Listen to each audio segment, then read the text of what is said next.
Hello everyone, welcome back to my YouTube channel. This is Sudhanshu Kumar Shahi और biology mentor. And आज की class में हम लोग क्या डिस्कस करने वाले हैं, फीमेल रिप्रोडक्टिव सिस्टम के बारे में। लास्ट क्लास में हमने मेल रिप्रोडक्टिव सिस्टम को कवर किया था एंड आज जो हम लोग फीमेल रिप्रोडक्टिव सिस्टम को कवर करेंगे। तो जो फीमेल रिप्रोडक्टिव सिस्टम होता है वो कहाँ लोकेटेड होता है, पेल्विस रीजन में। पेल्विस रीजन कहाँ होता है, एब्डोमेन के जस्ट नीचे जो रीजन प्रेजेंट होता है उसको पेल्विस रीजन बोलते हैं। एंड जो फीमेल रिप्रोडक्टिव सिस्टम होता है again it is divided into the two part, that is the primary sex organ and the secondary sex organ. जो हमारे प्राइमरी सेक्स ऑर्गन होते हैं उसमें हमारे पेयर ऑफ ओवरीज आते हैं जिसका फंक्शन जो होता है पहला गैमिट बनाना होता है। एंड फीमेल के केस में जो गैमिट होता है उसको ओवम बोलते हैं। एंड जो दूसरा फंक्शन होता है वो होता है सेक्स हार्मोन को रिलीज़ करना, जो कि ईस्ट्रोजन एंड प्रोजेस्टेरॉन होता है। वहीं अगर हम लोग सेकेंडरी सेक्स ऑर्गन की बात करें तो इसमें हमारे एक्सेसरी डक्ट्स आते हैं जिसमें fallopian tube, uterus and vagina आता है। एंड उसके बाद एक्सेसरी ग्लैंड्स आते हैं जिसमें बार्थोलिंग ग्लैंड एंड मैमरी ग्लैंड आता है। एंड लास्ट जो होता है वो हमारा एक्सटर्नल जेनिटेलिया होता है जिसको हम लोग क्या बोलते हैं, वल्वा बोलते हैं। एक्सटर्नल जेनिटेलिया हो सकता है बच्चे नया वर्ड सुन के कन्फ्यूज़ हो रहे होंगे। एक्सटर्नल जेनिटेलिया कुछ नहीं होता है, वो पार्ट रिप्रोडक्टिव सिस्टम का जो कि आउटर विजिबल होता है, बाहर से जो आप अपने बाहर से जो पार्ट आप रिप्रोडक्टिव सिस्टम का देखते हो उसी को हम लोग एक्सटर्नल जेनिटेलिया बोलते हैं। मेल में हमें बाहर से क्या दिखता है, पीनस दिखता है, तो उसको हम लोग क्या बोलते हैं, एक्सटर्नल जेनिटेलिया। एंड फीमेल के केस में उसको हम लोग वल्वा बोलते हैं। ठीक है, आपको डायग्राम से भी दिखाने की कोशिश करते हैं। तो आप देख सकते हैं ये आपकी पेयर ऑफ ओवरीज है, ये आपकी फेलोपियन ट्यूब है, ये आपका यूट्रस है, ये आपका सर्विक्स है एंड ये आपका वेजाइना है। ठीक है, so let's look at one by one two each organ. तो जो हमारी ओवरीज होती है पहली बात वो क्या होती है, प्राइमरी सेक्स ऑर्गन होती है फीमेल बॉडी का। और ये दो मेजर फंक्शन जो है परफॉर्म करती है। पहला जो होता है ओजेनेसिस होता है एंड दूसरा क्या होता है, सेक्स हार्मोन को रिलीज़ करना, जो कि ईस्ट्रोजन एंड प्रोजेस्टेरॉन होता है। ठीक है, उसके बाद ये जो ओवरी होती है ये आमंड शेप स्ट्रक्चर होती है जो कि दो पार्ट में डिवाइडेड होती है। अंदर से ये कॉर्टेक्स और मेडुला में डिवाइड होती है, जो कि आप इस स्ट्रक्चर में भी देख सकते हैं। ये ओवरी का सेक्शन है, जो कि ये जो आपको आउटर पार्ट दिख रहा है इसको हम लोग क्या बोलते हैं, कॉर्टेक्स बोलते हैं। और ये जो आपको बीच में दिख रहा है इसको हम लोग क्या बोलते हैं, मेडुला बोलते हैं। ठीक है, जो कॉर्टेक्स रीजन होता है वहाँ पे आपको ये फॉलिकल्स दिख रहे होंगे जिसके अंदर जो है ओवम जो है प्रिपेयर होता है। और जैसे ही ओवम जो है मेच्योर हो जाता है फिर जो है ओवरी से रिलीज़ हो जाता है। ठीक है, और मेडुला रीजन में क्या होता है, इसमें ढेर सारे ब्लड वेजल्स होते हैं जो कि ओवरी तक ऑक्सीजन एंड बाकी जो भी ग्लूकोज और मटेरियल है उसको पहुंचाने का काम करता है। वहीं अगर फेलोपियन ट्यूब की बात करें तो सबसे पहले इसके जो लेंथ है वो 10 to 12 सेंटीमीटर है। और ये इसका फंक्शन क्या होता है, ये ओवम को रिसीव करने का काम करता है ओवरी से, क्योंकि हमें पता है जो हमारी पेयर ऑफ ओवरीज है तो हर महीने एक ओवरी जो है एग को रिलीज़ करती है और फिर दूसरे महीने दूसरी ओवरी, मतलब ऑल्टरनेट वे में जो है ओवरी जो है एग को रिलीज़ करती है ओवम को। तो ये फेलोपियन ट्यूब क्या करती है, ये जो है उसको कलेक्ट करने का काम करती है ओवरी से। जैसे ओवरी दो होती है उसी तरह हमारी फेलोपियन ट्यूब जो है वो भी पेयर डक्ट होती है। और इसका काम क्या होता है, ये ओवरी से जो है ओवम को रिसीव करती है और कहाँ पहुँचाती है, एम्पुलरी रीजन में। एम्पुलरी रीजन जो होता है वो कि जो है आपका फेलोपियन ट्यूब का ही पार्ट है। वहाँ पे एक्चुअली क्या होता है, फर्टिलाइजेशन टेक प्लेस होता है। तो अगर कोई आपसे पूछे in which part of the fallopian tube does the fertilization take place, so you will answer the ampullary region, या एम्पुला में जो है फर्टिलाइजेशन होता है। ठीक है, तो ये आपका ओवरी एंड फेलोपियन ट्यूब की कहानी थी। आइए जो हम लोग यूट्रस के बारे में डिस्कस करते हैं। यूट्रस क्या होता है, एक ये जो है पियर शेप ऑर्गन होता है। पियर मतलब इन्वर्टेड पियर शेप होता है। ठीक है, जैसे नाशपाती आपने देखा है ना, तो यूट्रस जो होता है वो इन्वर्टेड मतलब उल्टे नाशपाती के स्ट्रक्चर का होता है, which receive the egg after the fertilization. और ये क्या करता है, जब एग का फर्टिलाइजेशन हो जाता है ओवम एंड स्पर्म जो है आपस में फ्यूज़ होकर जाइगोट बना लेते हैं, फर्टिलाइज हो जाते हैं। तो उसके बाद जो फर्टिलाइज एग होता है वो उसको रिसीव करता है और उसके बाद उसको नरिशमेंट प्रोवाइड करता है एम्ब्रियो को for the whole gestation period. जो 9 मंथ की ड्यूरेशन होती है उस 9 मंथ की ड्यूरेशन तक जो है उसको नरिशमेंट जो है प्रोवाइड करता है एम्ब्रियो को। यूट्रस का काम यही होता है। अगर उसकी लाइनिंग की बात करें, ठीक है, तो अगर यूट्रस की लाइनिंग की बात करें तो 3 लाइनिंग्स होती हैं। पहला जो होता है पेरीमेट्रियम होता है। पेरीमेट्रियम क्या होता है, ये आउटर मोस्ट लेयर होता है यूट्रस का और जो कि थिन मेम्ब्रेनस स्ट्रक्चर होता है। वही अगर हम सेकेंड स्ट्रक्चर की बात करें मायोमेट्रियम की, तो ये मिडल लेयर होता है और ये बहुत ज़्यादा थिक होता है और मेम्ब्रेनस भी होता है। इसमें स्मूथ मसल्स होते हैं जो कि कॉन्ट्रैक्शन जो है कॉज करने में मदद करते हैं during the time of the delivery. जब डिलीवरी का टाइम आता है, बेबी का बाहर आने का टाइम आता है, तो ये यूट्रस में कॉन्ट्रैक्शन जो है उसको जनरेट करता है, जिससे बेबी जो है ईज़िली जो है कम मतलब आसानी से जो है फीमेल के बॉडी से बाहर निकल जाता है। वही अगर हम लास्ट स्ट्रक्चर की बात करें, वो है हमारा एंडोमेट्रियम। ये क्या है, सबसे इनर मोस्ट लेयर है और ये हाईली वेस्कुलर होता है। वेस्कुलर का मतलब क्या होता है, यहाँ पे बहुत ज़्यादा ब्लड वेसल्स जो है उसकी सप्लाई होती है और ग्लैंडुलर भी होता है। यही लाइनिंग जो है वो हर महीने मेंस्ट्रुअल साइकिल में ब्रेक होता है एंड फॉर्म होता है, ठीक है। जो आपकी मेंस्ट्रुअल साइकिल होती है तो हर महीने यही लाइनिंग जो है ब्रेक होती है, इसकी वजह से ब्लड जो है फीमेल के बॉडी से बाहर निकलता है और इसी को हम लोग नॉर्मल लैंग्वेज में पीरियड्स बोलते हैं या मेंस्ट्रुअल साइकिल भी बोलते हैं। And one more thing, it is the site of the implantation. और यही जो है यूट्रस में जो है एंडोमेट्रियम में जो है क्या है, साइट इम्प्लांटेशन का। इम्प्लांटेशन क्या होता है, ये एक ऐसा प्रोसेस होता है जिसमें जो आपका ब्लास्टोसिस्ट होता है, क्योंकि एम्ब्रियो बन गया, अब एम्ब्रियो जो है फर्दर ब्लास्टोसिस्ट में कन्वर्ट होता है और उसके बाद जो है यूट्रस की लाइनिंग में एंडोमेट्रियम से अटैच हो जाता है, जिसको हम लोग इम्प्लांटेशन बोलते हैं। तो अगर आपसे कोई पूछे which is the site of the implantation in the female reproductive system, तो वो क्या है, एंडोमेट्रियम है, ठीक है। चलिए नेक्स्ट स्ट्रक्चर की बात करते हैं, जो कि आपका सर्विक्स है। सर्विक्स क्या होता है, ये एक नैरो ओपनिंग होता है जो कि वेजाइना की तरफ जो है ओपन होता है, ठीक है। और जो आपका सर्विकल कैनाल होता है और वेजाइनल कैनाल होता है, उसको हम लोग टुगेदर क्या बोलते हैं, बर्थ कैनाल। क्योंकि हमें पता है बच्चा जो है सर्विकल कैनाल और वेजाइनल कैनाल के थ्रू ही जो है, क्योंकि स्पर्म जो है वेजाइना के थ्रू इंटर करता है सर्विक्स के थ्रू, और फिर बच्चा भी जो है cervical canal and vaginal canal के थ्रू ही जो है वापस भी जाता है। इसीलिए इस दोनों को हम लोग कलेक्टिवली क्या बोलते हैं, बर्थ कैनाल भी बोलते हैं, ठीक है। वही अगर हम वेजाइना की बात करें तो वेजाइना क्या होता है, ये फीमेल का कॉपुलेटरी कैनाल होता है जो कि पीनस को रिसीव करता है ड्यूरिंग द सेक्सुअल इंटरकोर्स, ठीक है। और वेजाइना जो होता है वो पार्शियली एक थिन मेम्ब्रेन स्ट्रक्चर से जो है लाइन होता है, जिसको हम लोग क्या बोलते हैं, हाइमन बोलते हैं, ठीक है। और हाइमन जो है वो किसी भी टाइम पे ब्रेक हो सकता है, क्योंकि मैंने बताया है कि एक थिन मेम्ब्रेन स्ट्रक्चर है जो कि वेजाइना को पार्शियली कवर करता है, फुली कवर नहीं करता है, ठीक है। और इसमें ब्लड वेजल्स की भी सप्लाईज होती है, ठीक है।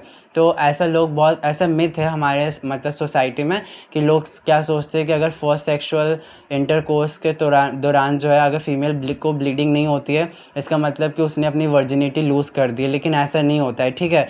ऐसा इसलिए नहीं होता है क्योंकि जो हाइमन होता है उसमें ब्लड वेजल्स होते हैं, तो फर्स्ट सेक्सुअल इंटरकोर्स के दौरान हो सकता है अगर ब्लीडिंग हो रही है, अगर फर्स्ट सेक्सुअल इंटरकोर्स में हाइमन ब्रेक हो जाता है तो फीमेल को ब्लीड होता है, तो लोग सोचते हैं कि वो वर्जिन है। लेकिन कई बार अगर फीमेल जो है फर्स्ट सेक्सुअल इंटरकोर्स में ब्लीड नहीं करती है तो लोग सोचते हैं कि उस फीमेल ने अपनी वर्जिनिटी लूज़ कर दी है, लेकिन ऐसा नहीं होता है। ये एक मिथ है, क्योंकि जो हाइमन है वो आपके फर्स्ट सेक्सुअल इंटरकोर्स के दौरान भी टूट सकता है। इंसर्शन ऑफ टेम्पॉन्स, जब फीमेल टेम्पॉन्स को इंसर्ट करती है उस दौरान भी टूट सकता है। एक सडन जॉल्ट, किसी अचानक झटके में भी टूट सकता है। जब फीमेल हॉर्स राइडिंग करती है, साइकिलिंग करती है, कोई भी स्पोर्ट्स ऐसा है, तो उस दौरान भी जो है वो जो है हाइमन टूट सकता है। और कई बार तो फर्स्ट सेक्सुअल इंटरकोर्स के बाद भी जो है हाइमन जो है वो परसिस्ट रहता है, ब्रेक नहीं होता है, ठीक है। Hence it is very important to understand this concept that the presence or absence of the hymen is not the reliable indicator of the virginity।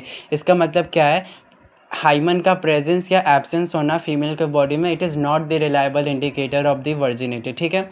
एक चीज़ और आपको बता दें, जैसे पीनस जो होता है मेल कॉपुलेटरी ऑर्गन, तो वहीं से आपका यूरिन भी पास होता है और आपका सीमेन भी पास होता है, लेकिन फीमेल के केस में ऐसा नहीं होता है। फीमेल के केस में यूरिन के लिए एक अलग ओपनिंग होती है, एंड जो आपका वो पीनस जहाँ से इंटर करता है फीमेल के बॉडी में और जहाँ से ब्लीडिंग जो है फीमेल को बाहर निकलती है, तो उसकी ओपनिंग अलग होती है। मतलब दो फीमेल के अंदर दो ओपनिंग्स होती है, एक वेजाइनल ओपनिंग होता है, एक यूरेथ्रल ओपनिंग होता है।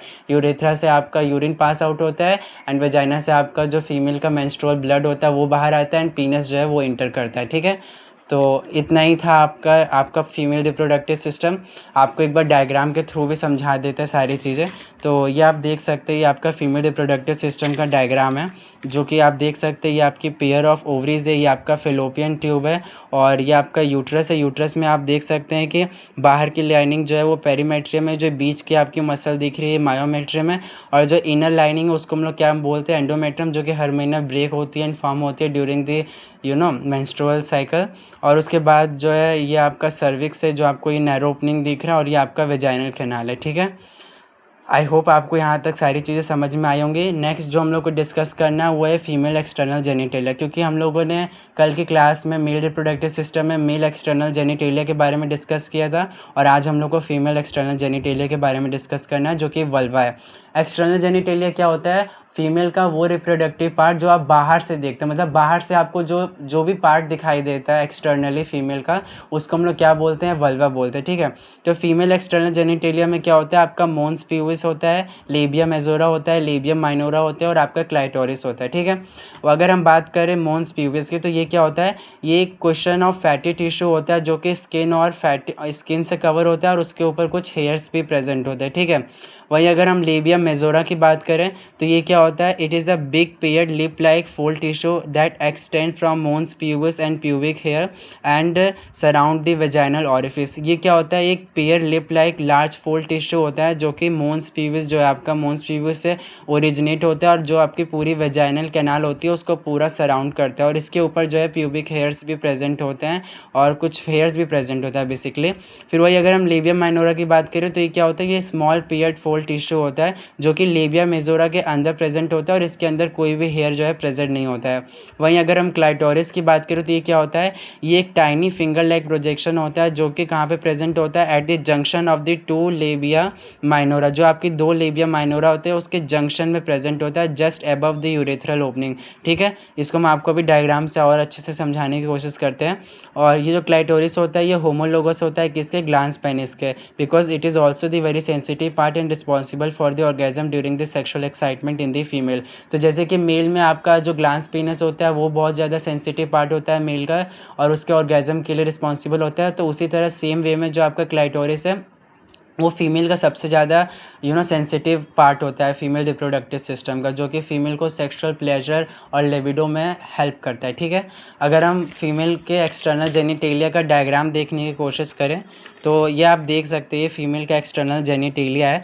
तो ये आपको ये वाला पार्ट दिख रहा है जहाँ पे ये आपको हेयर्स दिख रहे होंगे, इसको हम लोग क्या बोलते हैं, इसको मोन्स प्यूबिस बोलते हैं, ठीक है। आपको यहाँ पे कुछ हेयर्स भी दिख रहे होंगे और उसके बाद आपको जो दो big fold lip like structure दिख रहे हैं इसको हम लोग क्या बोलते हैं, ये आपके लेबिया मेजोरा है और इसके अंदर आपको देखिए ये पतली सी थिन जो है लिप लाइक स्ट्रक्चर दिख रहा होगा, इसको हम लोग क्या बोलते हैं, इसको लेबिया माइनोरा बोलते हैं, ठीक है। और देखिए ये दोनों जो दो लेबिया माइनोरा है उसके जंक्शन पे देखिए आपको क्लाइटोरिस दिख रहा होगा, ये आपकी यूरेथ्रल ओपनिंग है। ये जो आपको ओपनिंग दिख रही है यहाँ से यूरिन पास आउट होता है फीमेल के बॉडी से और इसके जस्ट अबव जो है ऊपर के साइड दो आपके जो लेबिया माइनोरा उसके जंक्शन पे जो है क्लाइटोरिस जो एक फिंगर टाइनी लाइक स्ट्रक्चर दिख रहा है जो कि फीमेल का सबसे सेंसिटिव पार्ट होता है रिप्रोडक्टिव सिस्टम का, ये है। और उसके बाद आपको ये दिख रहा होगा कि ये आपका यूरेथ्रा है और यूरेथ्रल ओपनिंग है एंड ये जो आपको दिख रहा है इसको वेजाइनल ओपनिंग कहते हैं जहाँ से पीनस जो है एंटर करता है फीमेल के बॉडी में। और इन दोनों के बीच में जो आपको ये बीच में स्पेस दिख रहा है इसको हम लोग क्या बोलते हैं, वेस्टिब्यूल बोलते हैं। और ये जो आपका वेजाइनल कैनाल है, ठीक है, ये आपकी वेजाइना की ओपनिंग है। तो लोगों को बहुत जैसे मेल में जो है पीनस से जो है सीमेन भी बाहर होता है और यूरिन भी बाहर होता है, पर फीमेल के केस में ऐसा नहीं होता है। फीमेल के पास दो ओपनिंग होती है, यूरिन के लिए अलग ओपनिंग होती है एंड जो है पीनस के लिए अलग ओपनिंग होती है जहाँ से पीनस जो है इंटर करता है, ठीक है। तो ये आपकी वेजाइना है, ठीक है, ये फीमेल का वेजाइना है और ये जो है आपका यूरेथ्रा जहाँ से यूरिन पास आउट होता है और यहाँ से जो है पीनस जो है इंटर करता है। और अगर आप ध्यान से देखेंगे तो ये आपके जो वेजाइनल कैनाल है ये पार्शली एक मेम्ब्रेन से कवर है जिसको हम लोग क्या बोलते हैं, हाइमेन बोलते हैं, जहाँ पे बहुत ज़्यादा रीच सप्लाई क्या होता है, ब्लड का होता है, ठीक है। तो ये किसी भी टाइम पे ब्रेक हो सकता है, फर्स्ट सेक्सुअल इंटरकोर्स में भी ब्रेक हो सकता है और भी किसी रीज़न की वजह से ब्रेक हो सकता है। Hence we can not say that the presence और absence of the hymen is the reliable indicator of virginity, no it's not true actually, ठीक है। और आपको यहाँ पे जो कैनाल दिख रहा है, ओपनिंग दिख रहा है, इसको हम लोग क्या बोलते हैं, एनस बोलते हैं, ठीक है। यहाँ से आपका जो भी फीसेस और फीकल मैटर है वो बाहर निकलता है, ठीक है। आई होप आपको जो है एक्सटर्नल जेनिटेलिया फीमेल का समझ में आया होगा। तो फीमेल का एक्सटर्नल जेनिटेलिया में mons pubis, labia majora, labia minora, clitoris होता है और आप इसको रीड कर सकते हैं अच्छे से। अगर आपको ना समझ में आए तो आप कमेंट सेक्शन में जो है मुझसे कुछ भी पूछ सकते हैं अगर आपको कोई भी डाउट हो। अगर आपको एक बार एनसीईआरटी का डायग्राम से भी समझा दें तो ये देखिए फीमेल रिप्रोडक्टिव सिस्टम है जो कि यहाँ पे आपको पेयर ऑफ ओवरीज दिख रहा होगा। ये आपकी फेलोपियन ट्यूब है जो 10 से 12 सेंटीमीटर लॉन्ग होती है। फिर ये आपकी यूट्राइन फंडस है, ठीक है। और उसके बाद ये आपका यूट्रस है, एंडोमेट्रियम है, ये आपका सर्विक्स है, ये आपका वेजाइनल कैनाल है, ठीक है। और यहाँ से भी आप व्यू देख सकते हैं एक्सटर्नल जेनिटेलिया का। ये आपको जो दिख रहा है ये आपके लेबिया मेजोरा है, ये आपका लेबियम माइनोरा है। ये जो आपको दिख रहा है ये है फिंगर लाइक स्ट्रक्चर, इसको हम लोग क्या बोलते हैं, क्लाइटोरिस बोलते हैं, ठीक है। और वेजाइनल ऑरिफिस क्या है, आपको ये वाली जो ओपनिंग दिख रही है ये वेजाइनल ऑरिफिस है, जहाँ से पीनस इंटर करता है एंड मेंस्ट्रुअल ब्लड बाहर निकलता है। और ये वाली जो ओपनिंग दिख रही है आपको ये यूरेथ्रल ओपनिंग है, जहाँ से यूरिन जो है पास आउट होता है। और ये स्ट्रक्चर जो आपको ओपनिंग दिख रहा है ये एनस के लिए, जहाँ से फीकल मैटर जो है बाहर निकलता है। आई होप आपको वीडियो अच्छा लगा। अगर वीडियो अच्छा लगे तो लाइक एंड सब्सक्राइब करना ना भूलें। Thank you so much.